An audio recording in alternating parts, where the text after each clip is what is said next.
Hello views, welcome to DGMS Tamil channel. Mahanadhi சீரியலுக்கான upcoming எபிசோட்ல சாரதாவும் அவங்க மாமியாரும் இருக்கிற தருணத்துல தாத்தா வீட்டுக்கு வராரு. இப்பளத்தை பார்த்த விஜயோட தாத்தா என்னது அப்படின்னு கேட்க, புதுசா இப்பதாங்க ஸ்டார்ட் பண்ணிருக்கோம், எல்லா கடையிலும் கொடுக்கலாம் அப்படின்னு சொல்ல ஒரு வார்த்தை கூட சொல்லவே இல்லையே, எடுத்துட்டு வந்து கொடுத்துருந்துருக்கலாமே அப்படின்னு சொல்லிட்டு தாத்தா சொல்ல, எடுத்துட்டு வந்து கொடுக்குற நிலைமையில இப்ப இல்லைங்களேப்பா அப்படின்னு சொல்றதை கேட்டு அதெல்லாம் ஒன்றும் நினைக்காதீங்க. ரெண்டு வீட்டுக்கும் உள்ள பிரச்சனையானது நீர்க்குமிழி மாதிரி, அதெல்லாம் சீக்கிரமா உடஞ்சு போயிடும், அதெல்லாம் ஒன்றும் நினைக்காதீங்க, எல்லாம் ஒரு நாள் சரியா போயிடும் அப்படின்னு சொல்லிட்டு தாத்தா ஆறுதலா பேச, என்னதான் இருந்தாலும் கங்கா அந்த பணத்தை இப்படி தூக்கியே வாரி வீசி எரிஞ்சிட்டு வந்திருக்க கூடாது அப்படின்னு சொல்லிட்டு சாரதா ரொம்பவே வருத்தப்பட்டு பேச, உங்க மாப்பிள்ளை இப்படி பண்ணதுனால கங்காவுக்கு கொஞ்சம் வருத்தம் ஆயிடுச்சு அப்படின்னு சொல்ல, நான் நினைச்சேன் ரெண்டு பேரும் சண்டை போட்டுக்கிறாங்களே, ரெண்டு பேரையும் சேர்த்து வைக்க ஒரு வாய்ப்பா அமையுமே அப்படின்னு தான் நினைச்சேன். ஆனா ஏதேதோ நடந்து போச்சு. சரி, அதை பத்திலாம் நீங்க யோசிக்காதீங்கப்பா, நாங்க ஒரு வீடு பார்த்துறோம் அப்படின்னு சாரதா சொல்றதை கேட்டு, நீங்க எதுக்காக வீடு பார்க்கணும், நாங்களும் காலி பண்ணுன்னு சொல்ல மாட்டோம், நீங்களும் காலி பண்ணாதீங்க, அதை மறந்துடுங்க அப்படின்னு சொல்லிட்டு தாத்தா ரொம்பவே அன்பா சொல்றாரு.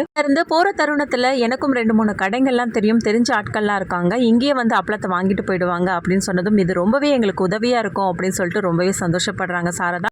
தாத்தா இங்க இருந்து போனதுக்கு அப்புறமா பாட்டி சொல்றாங்க, எவ்வளவு தங்கமான மனுஷனா இருக்காங்க அப்படின்னு சொல்லிட்டு. ஆமா, இதெல்லாம் கங்கா கண்ணுக்கு தெரியாதே அப்படின்னு சொல்லிட்டு சொல்றாங்க சாரதாவும். ஒரு பக்கம் அஜயும் அன்பரசும் வீட்டுக்கு வராங்கன்னு சொல்லிட்டு தெரிஞ்சுக்கிட்ட ராகினி என்ன பண்றாங்க, ஸ்வீட் பண்றாங்க. என்னம்மா நீ தான் பண்ணியா அப்படின்னு சொல்லிட்டு கேட்க, ஆமா டாடி டேஸ்ட் பண்ணி பாருங்க அப்படின்னு சொல்லிட்டு பசுபதி கிட்ட வாயில வைக்கிறாங்க. ரொம்பவே கேவலமா இருக்குமா அப்படின்னு சொல்லிட்டு சொல்றாங்க. இனியும் இதுல வாயில வச்சு பார்த்துட்டு, ஆமா டாடி சுத்தமா நல்லாவே இல்லை, தயவு செய்து இங்க எங்கன்னா ஒளிச்சு வச்சிருமா அப்படின்னு சொல்லிட்டு சொல்லிடுறாங்க. தருணத்துல அஜய் அன்பரசு 2 பேரும் வீட்டுக்கு வர, வாங்க உட்காருங்க அப்படின்னு சொல்லிட்டு உபசரிக்கிறாங்க. வீட்டுல எல்லாரும் ஓகே சொல்லியாச்சு அப்படின்னு ராகினி கேட்க, எல்லாரும் ஓகே சொல்லிட்டாங்க. அதுக்கப்புறம் அஜய் சொல்றாரு, அதெல்லாம் ரொம்பவே ஆட்டம் போட்டா, அதெல்லாம் எப்படி இந்த கல்யாணம் நடக்கலாம், அதெல்லாம் ஒன்றும் தேவையில்ல, அவங்களாம் ரொம்ப மோசமானவங்க அப்படின்னு சொல்லிட்டு, நான் தான் கட் அண்ட் ரைட்டா பேசிட்டேன், என்னோட வீட்டு மருமகளா வரப்போறவ வந்து ராகினி தான் அப்படின்னு சொல்லிட்டு சொல்றாரு. வீடு ரொம்ப சூப்பரா இருக்கு அப்படின்னு சொல்லிட்டு கேட்க, ஆமா என் பொண்ணு இங்க சென்னையில வந்து தங்கணும்னா அப்ப வாங்கின வீடு தான் அப்படின்னு பசுபதி சொல்றாரு. ராகினிக்கு ஒரு கிஃப்ட்டும் வாங்கிட்டு வந்து கொடுக்குறாரு. அதுக்கப்புறம் அஜய் சொல்றாரு, ராகினி கிட்ட கொஞ்சம் தனியா பேசணும் அப்படின்னு சொல்லிட்டு பேரும் தனியா போய் பேச, இந்த பக்கம் பசுபதியை பார்த்த அன்பரசு, இந்த வீடு எப்படியும் 4-5 கோடி தேரும் போல இருக்கே அப்படின்னு சொல்ல, இன்னையோட ரேட்டுக்கு எப்படி 25 கோடி போகும் அப்படின்னு பசுபதி சொல்றது கேட்டு ரொம்பவே பிரமிப்பானது மட்டும் இல்லாம மனசுக்குள்ளே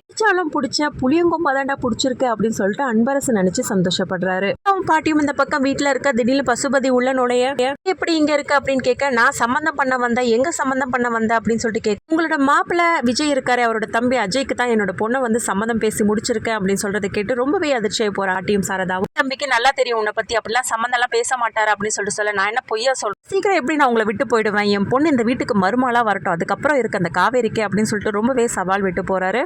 சாரதா பாட்டி 2 பேரும் ஒரு பக்கம் கவலையோட இருக்கு. அந்த சமயத்துல கங்கா குமரன் 2 பேரும் வீட்டுக்கு வராங்க. ஸ்நாக்ஸ்லாம் வாங்கிட்டு வந்து கொடுக்குறாரு குமரன். அதுக்கப்புறம் அம்மா ஏன் ஒரு மாதிரியா இருக்காங்க பாட்டி அப்படின்னு சொல்லிட்டு கங்கா கேட்கிற, இந்த பசுபதி இந்த வீட்டுக்கு வந்துட்டு போயிருந்தான் தெரியுமா அப்படின்னு சொல்லிட்டு கேட்க, எதுக்காக அவன் எதுக்காக இங்க வரணும் அப்படின்னு சொல்லிட்டு கங்கா கோவத்தோட கேட்க, பசுபதி அந்த வீட்டுல சம்பந்தம் பண்ண விஷயத்த சொன்னவனும் எல்லாருமே ரொம்பவே அதிர்ச்சியா போறாங்க. கேட்ட யமுனா, எதுக்காக இப்ப பயப்படுறீங்க, அக்காவை மாமா பாத்துக்க போறாரு, அப்படி ஏதாவது ஒரு பிரச்சனை கண்டிப்பா மாமா சும்மா விடுவாரு அப்படின்னு சொல்லிட்டு அந்த இடத்த விட்டு கிச்சனுக்கு போயிட்டு என்ன பண்றாங்க, ரொம்பவே குஜாலமா குதிக்கிறாங்க, டான்ஸ் ஆடுறாங்க.